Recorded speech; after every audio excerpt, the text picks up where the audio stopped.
It's the Daily Doug. Hey y'all, welcome back to the Daily Doug. Thanks for being with me today as we embark on our very first Masterpiece Friday of 2026. We haven't done this since last year, y'all. So I was trying to figure out what band do I go to. These Friday episodes are typically a little longer, and these are the episodes where I like to dive into a masterpiece of either an album or a big time piece that's very important in popular music. And so, it hasn't been that long, but I'm coming back to Led Zeppelin, my friends. I am continuing on in my exploration of Led Zeppelin's albums, and it wasn't that long ago that we heard Led Zeppelin 2. It was back in November, and what an album. I mean, Whole Lotta Love, the Lemon Song, Ramble On, Bring It On Home was a wonderful way to conclude that album, and I very much enjoyed the entire listen. So Led Zeppelin was high on my list when I started planning this month's videos. So Led Zeppelin 3 is where we start in 2026 on Masterpiece Fridays. So Zeppelin 3, it was released almost exactly a year after their second album. The second album was released in October of 69, and this one was released in October of 1970. And based on my read-in, the band is going to be exploring a bit, expanding their sound a little bit. This was a highly expected album. These guys had really established a fandom and a style and expectation for their third effort, and this immediately went to number one on the charts as it was released. But as we'll see, we're still going to get some hard rock and some blues sounds from Led Zeppelin that we've come over the first two albums to really enjoy, but they are going to be going in a more broad direction. For this album, I read that we're going to get a wider range of instruments and playing styles, and we're even going to get some acoustic-based songs. So I'm very eager to hear this album especially, and I've previously only heard two of the songs on this album, y'all, so it's going to be great to revisit them and then to hear the other songs on the album for the first time. So let's dive in. We've got Robert Plant on vocals, Jimmy Page on guitars, the pedal steel, a banjo, and a dulcimer. John Paul Jones is also playing a bunch of stuff, the bass guitar, the Hammond organ, a Moog synthesizer, the mandolin, and he also did some string arrangements.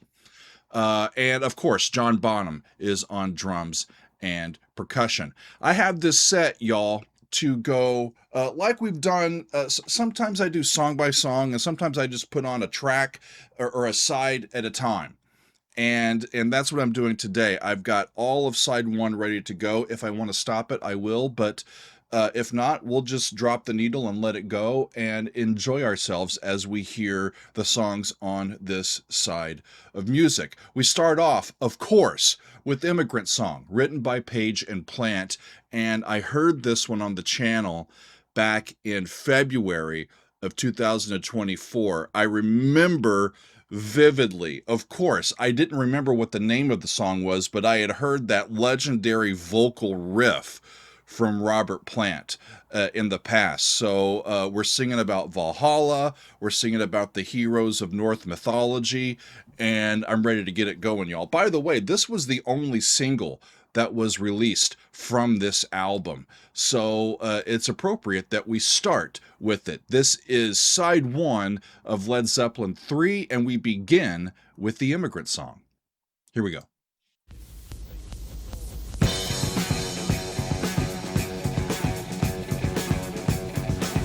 Octave riff on F sharp,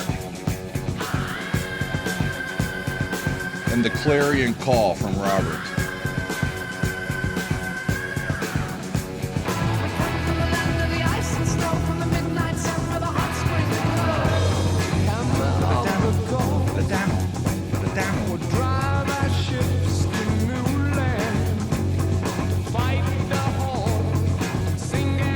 To fight the whole sword and sing and cry, Valhalla, I am coming.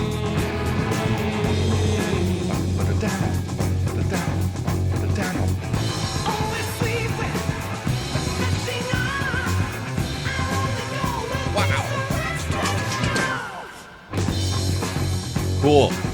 John Paul Jones's bass during that was just rad.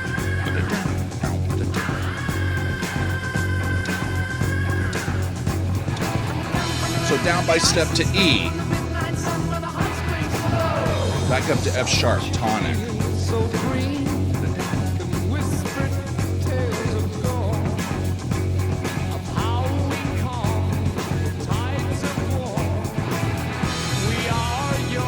We are your overlords. So when we get to the refrain, goes to 3, and then 4, and flat 5. It's an A chord to a B chord to a C chord.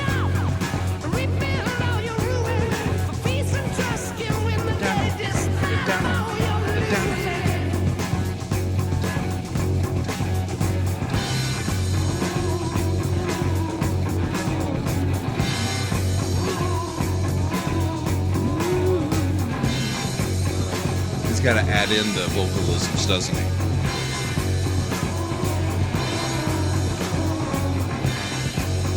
It's a relatively short song and relatively simple.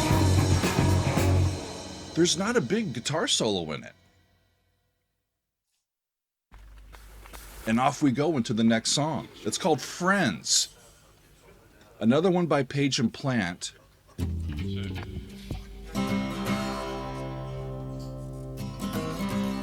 And they wrote this while they were staying at this lovely old cottage in Wales.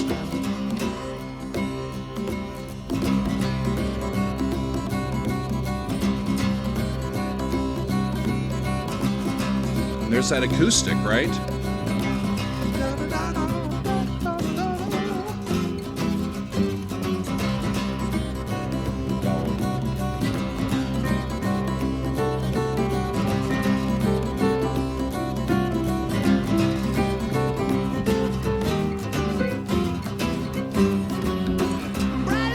Sounds like C.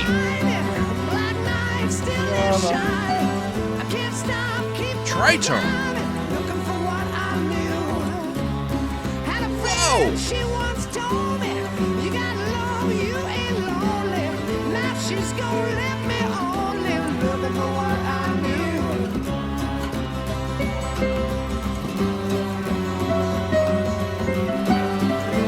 This is crazy.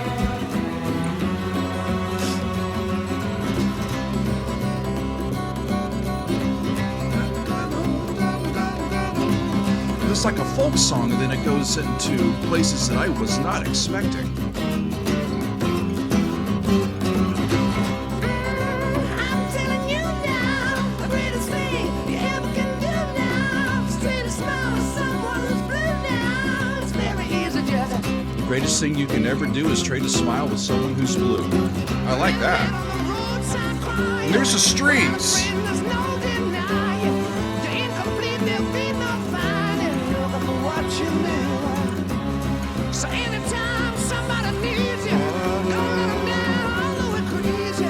Reminds me of stuff I heard from the Holst, The Planets.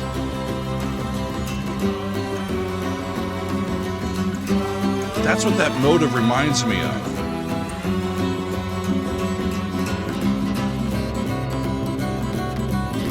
All over the place in C, with flat 2 and sharp 4 and everything else.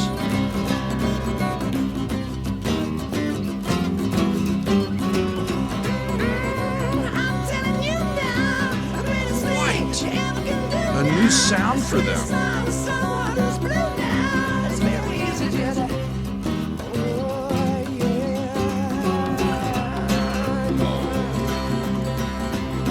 Still in C.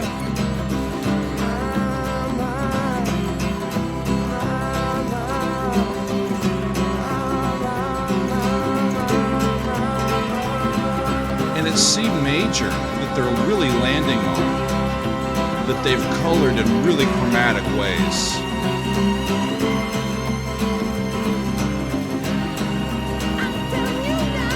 It's telling us that.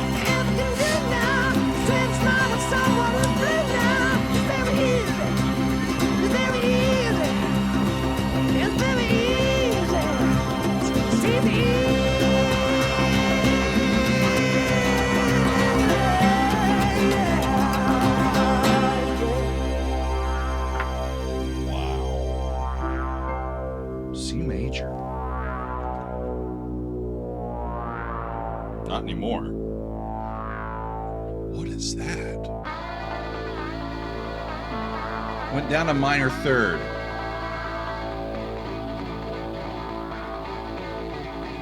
Went down a minor third to A. And listen to that guitar sound. Her face is cracked from smiling. Segue directly into Celebration Day. And it seems that pretty soon everybody's gonna know.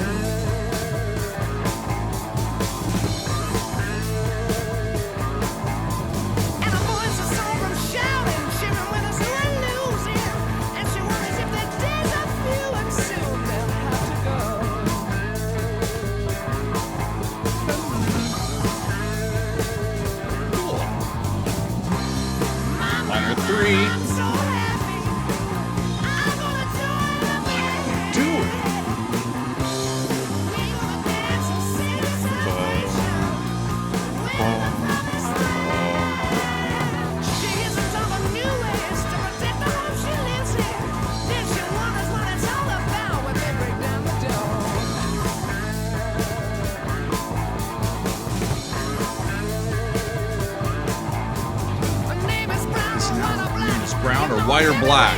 You know her very well. So it's Celebration Day, but they're celebrating being liberated from oppression.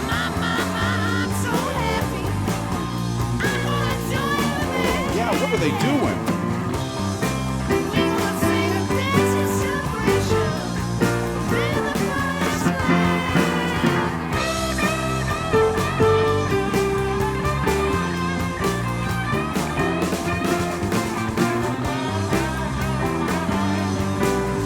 Down to G, then B flat, down to F, a sequential pattern. And they go down to E, and then that gets them dominant back to A.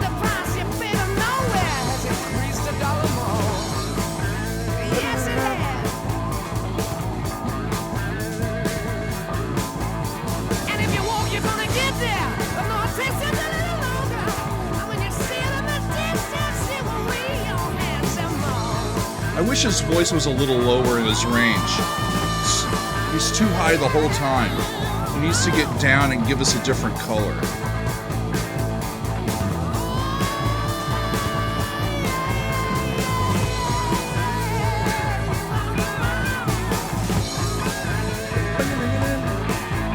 Groovy tune. I've never heard this.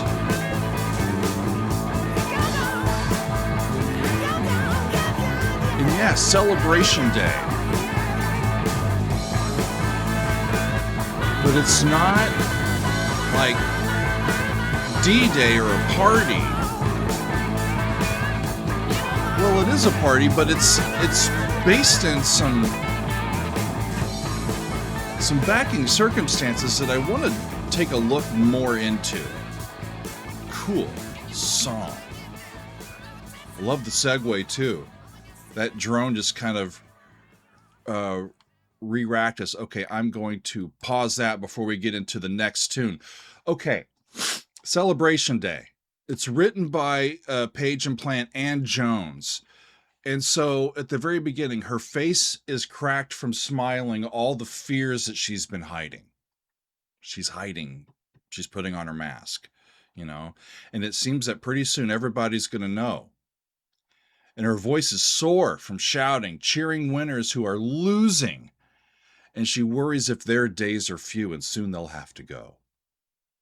My, I'm so happy. I'm going to join the band. We're going to dance and sing in celebration. We're in the promised land. It sounds like an African-American spiritual to me, y'all. a song of joy, a song of transcendence, a song of celebration out of oppression. She hears them talk of new ways to protect the home she lives in. Then she wonders what it's all about.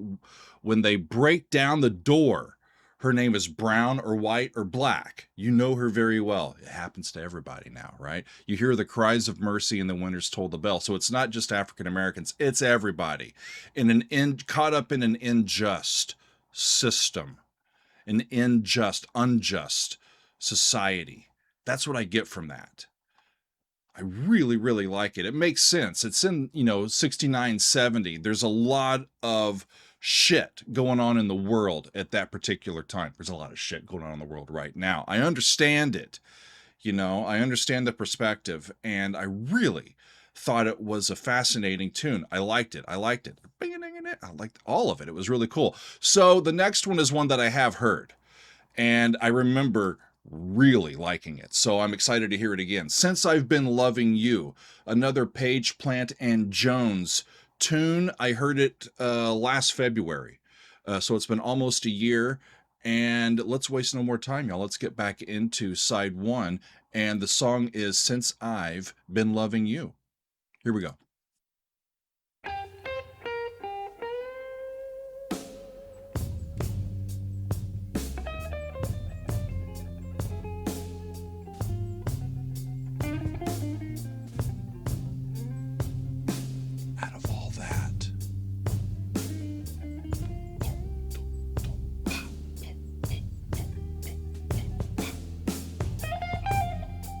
Calm down, everybody.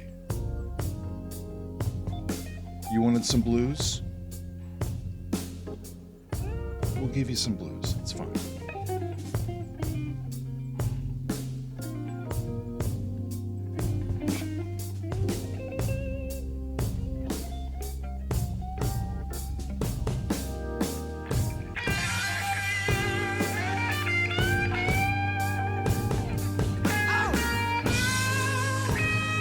I can't get over how awesome the drums sound every time I hear Zeppelin, but right now I'm listening to this song and they just sound like they're right next to me.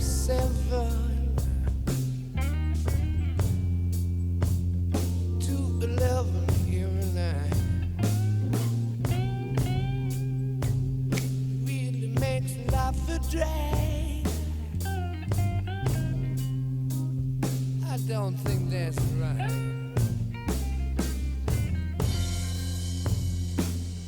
I've really been the best of food. I did what I could, yeah. Of course I love you, baby. How I love you, darling. How I love you, baby. How I love you, girl. Little girl. Baby, since I've been loving you, yeah. We go up to the 6. My war and mine. Yeah. Instead of the 4. I forgot.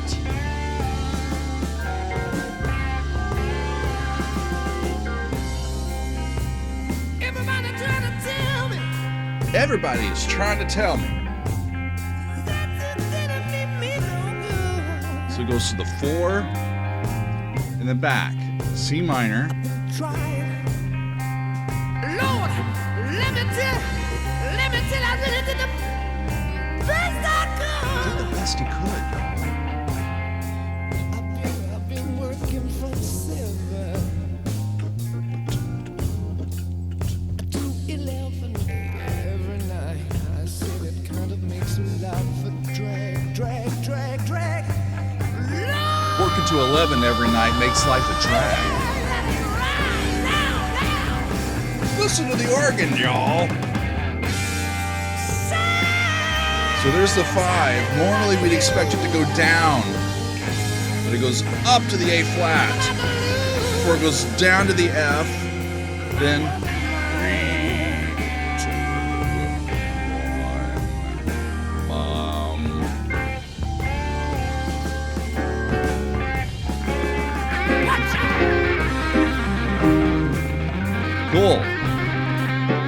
back to that. Come back to that. That was rad.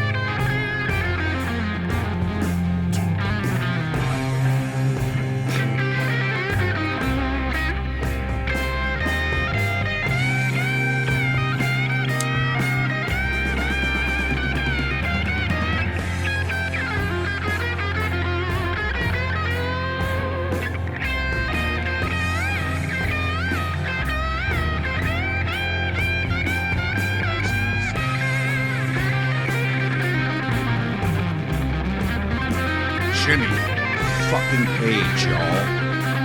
Unbelievable.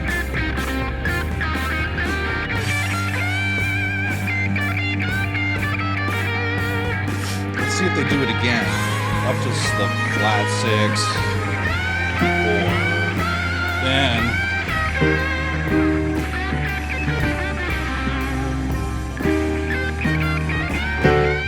D7. D flat major 7. C minor. Sit up and cry, yeah.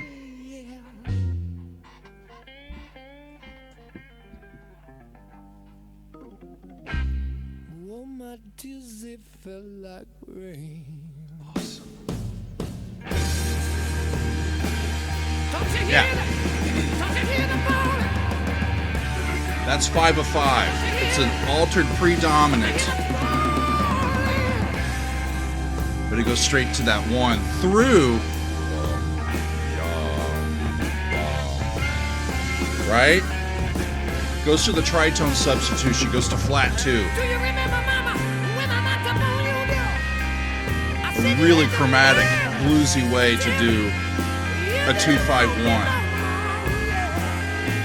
2 dominant 7 to flat 2 to 1. Open my front door, I hear my back door slam.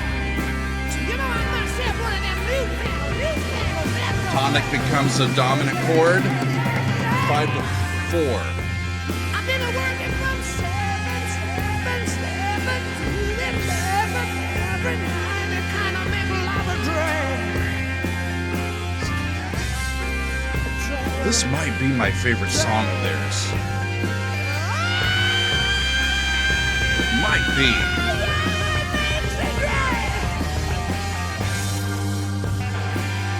Baby, since I've been loving you, Since I've been loving you. Yeah. I'm about to lose. I'm about to lose. Go insane. And just one more. There's that alter 2 and the tritone sub 5. Do it again. Since I've been loving you, I wanna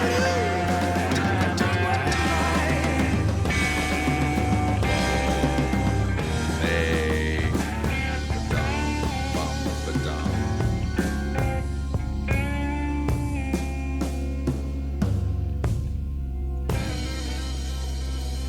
That's awesome. Even better the second time around. Even better. The next one's called Out on the Tiles, and this one finishes, or will finish up, side 1. John Bonham gets a writing credit on this one.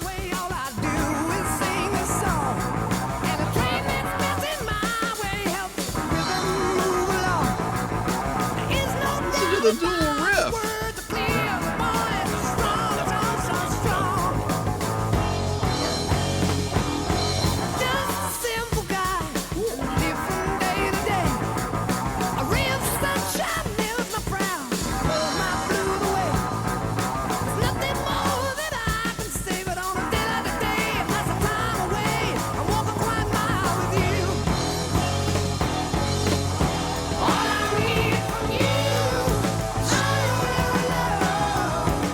Goes into major for the chorus.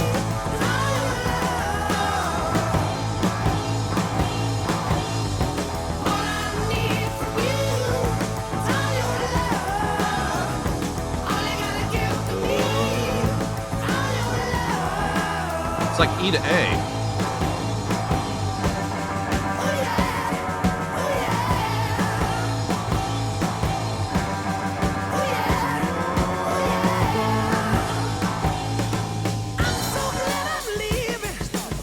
the verse groove. We're in F sharp. I love that move from Bonham on the drums.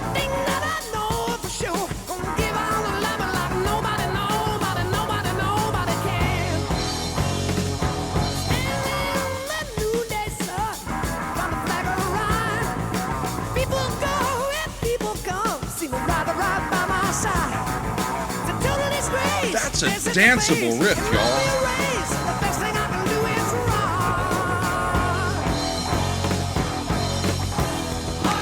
So down to subtonic to a new key.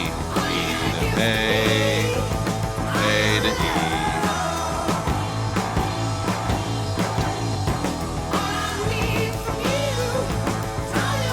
All I need from you is all your love.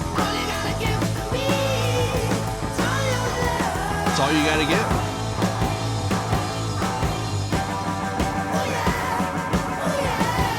It sounds like May Ray. They go to minor third and third.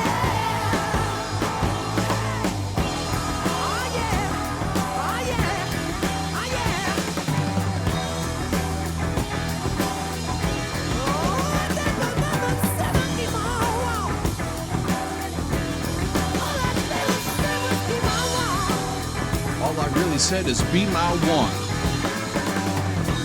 Be my person. Give me all your love. I love the panning. That was cool.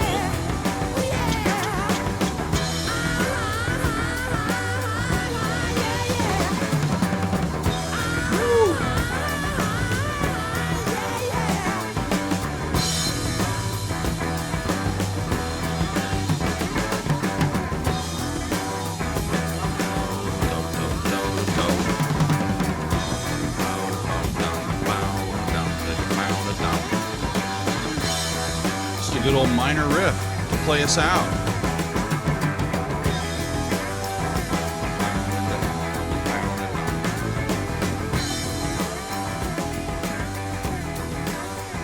Everything works together just right, y'all. And remember, it's just them. I mean, besides the strings, the extra strings that we heard in the second tune, they're not bringing in extra players. They're doing everything themselves. And it sounds as much like it's live as anything else. You know, it doesn't sound like it's been completely manufactured. It just sounds like, all right, we just got in a room one day and this is what we played. Have fun. Fun we did have. So yeah, this last song, out on the Tiles. Apparently that's what Bonham called going drinking. You know, I'm going out on the tiles. Maybe he's foreshadowing what would happen later in the evening if he had a little too much. He'd be out on the tiles, right? So he gets a writing credit from that started off as a drinking song. And it turned into this lovely little tune. A love song, even. How about that? I want to go back, though, y'all, to Since I've Been Loving You. I told you I'd come back to it if I can remember. They were in C minor. And, of course, the blues progression, 1 to 4, back to 1. Then you get 5, 4, 1. A lot of times you get either the major 4 or the minor 4, and then you can land on minor 1, you can land on major 1, you can land on a 1 that's got 2 different types of thirds in it. The blues are fun. You can do anything you want to in them, really, as long as those chords go yum ba dum dum.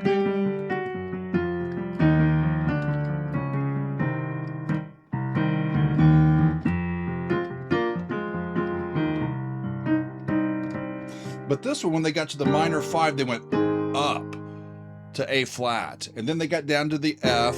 And then it was E flat. I think E flat major, not C flat or C over E flat. But I think E flat major.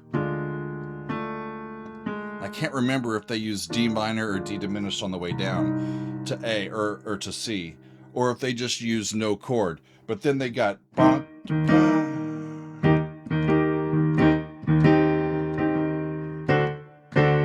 that chord, D7 to D flat, before we land on C minor. It should be, if it's 2-5-1, it's 2-5-1. They did that. It's just in the tritone substitution, it should go 2-5-1, and instead they go to a chord that's a tritone away from where we expect it to be.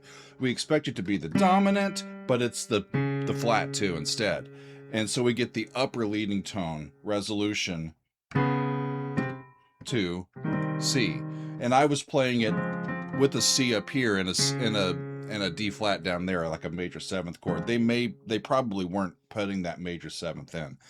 But a lovely, what we call a tritone substitution. They just took what would have been 2 half diminished to 5-7 to 1. They turned it into 2 dominant 7, a D7 to a major D flat chord, and then moved to C minor. And it's just a fun little chromatic way of doing a common progression that has been used for centuries. They just give a little different flavor of a take on it, and it makes it really, really fun, doesn't it?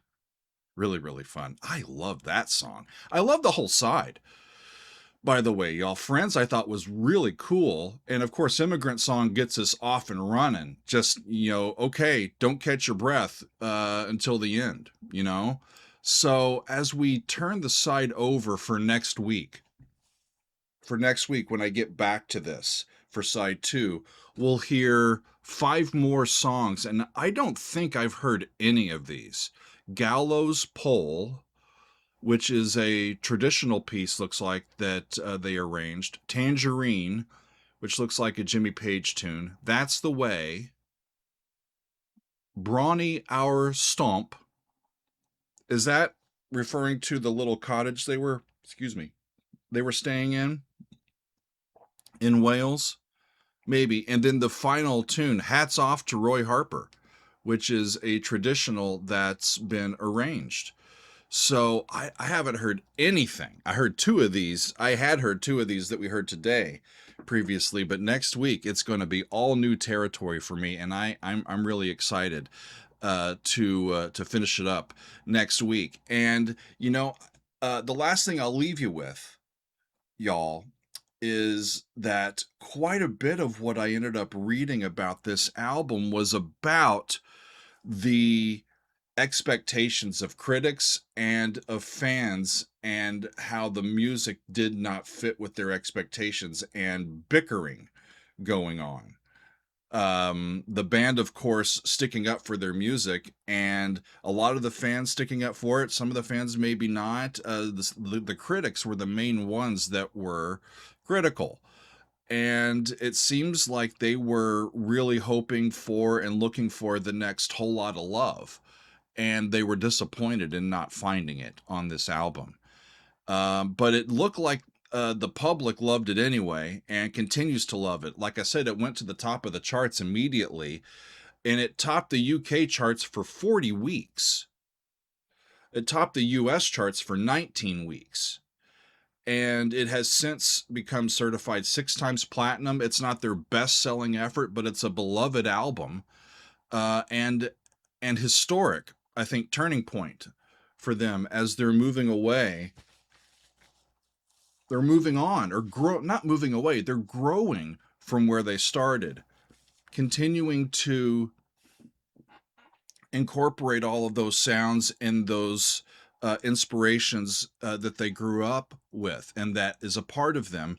But they're getting more worldly, and they're including more things in their music. That's what musicians do as we get older, and as we learn, and as we gain new experiences and observations and memories and all of that. We just start to put those into our art. It's the way that we express ourselves. And it makes sense that these guys were on that path. And in that vein, I really did enjoy hearing this side of this album, so much so that I am really, really eager to dive into side 2 next week, but I will wait till next Friday. So join me then, friends, for more Led Zeppelin. But for today and this week, that is going to be all for me. I thank you very much for joining me, and we will see you next time on another edition of the Daily Doug. It's the Daily Doug. Welcome to the Daily Doug. The Daily